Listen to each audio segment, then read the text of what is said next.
নরসিংদী মনোহরদী নকান্দি বাজার, যে বাজারে অভিশাপ দিয়ে এক মৌলবী আপনার এই বাজারটাই পুরো পরিত্যক্ত হয়ে গেছে। দোকানপাট থাকলেও বাজারের কোনো লোকজন আসা যাওয়া করে না। বিস্তারিত কথাগুলো আমার এক ভাইয়ের কাছে আপনি শুনতে পারবেন, এখানকার স্থানীয় লোক। আসসালামু আলাইকুম। ওয়ালাইকুম সালাম।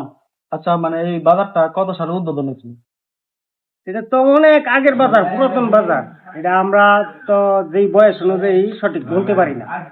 আমরা জানা মতে অনেক পুরাতন বাজার আর কি। আচ্ছা, এখন এই অবস্থা কেন বাজারে? এখানে এই অবস্থা, বাজারটা এক বড় মৌলানা ছিল, বাজারের মধ্যে একটা গানের আসর দিছিল। ওই মৌলানা বলে বাধা দিছিল, বাধা দেওয়ার কারণে ওরা মানছে না, গান বাজায় গেছে। তারপরে ওই মৌলানা অভিশাপ দিতে পরে আস্তে আস্তে বাজারটা ধ্বংসের পথে চলে গেছে। এখন আর জমে নাই বাজার? এখন আর জমে না। তারপরেও কিছু জমতো সরকারি ভাবে, কিন্তু ওই বাজারটা ভাঙচুর হয়েছিল। তারপরে আবার সরকারি ভাবে লিস্টাই না, যার যার দোকানপাট করল না।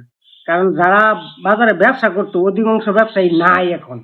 আর যারা এই দোকানপাট নিচ্ছে বর্তমানে, এরাও কিন্তু এরা দোকানদারি করে না। দোকানপাট নিচ্ছে ঠিক, ওই বিদেশে সে গেছে গা। এই হলো সমস্যা। যে মানে মুন্সিটা আছে বাড়ি, এখন বাচ্চা আছে নাকি? না না না, এখন মারছে না, অনেক আগে। ও আচ্ছা, ঠিক আছে। আপনার কথা আছে, ঠিক আছে, থ্যাংক ইউ। এই পর্যন্তই শেষ আমার ভিডিও। সকলের কাছে যদি ভিডিওটা ভালো লেগে থাকে তাহলে কিন্তু এই ভিডিওটা শেয়ার করে অন্যজনকে পাঠিয়ে দিবেন, যেন আমি এরকম প্রতিনিয়ত ভিডিও দিতে পারি আপনাদেরকে। অবশ্যই কিন্তু একটা জিনিস বলবেন না, কমেন্টে কিন্তু জানাবেন এই ভিডিওটা কেমন হয়েছিল। তবে সবাই সুস্থ থাকবেন, ভালো থাকবেন, আল্লাহ হাফেজ।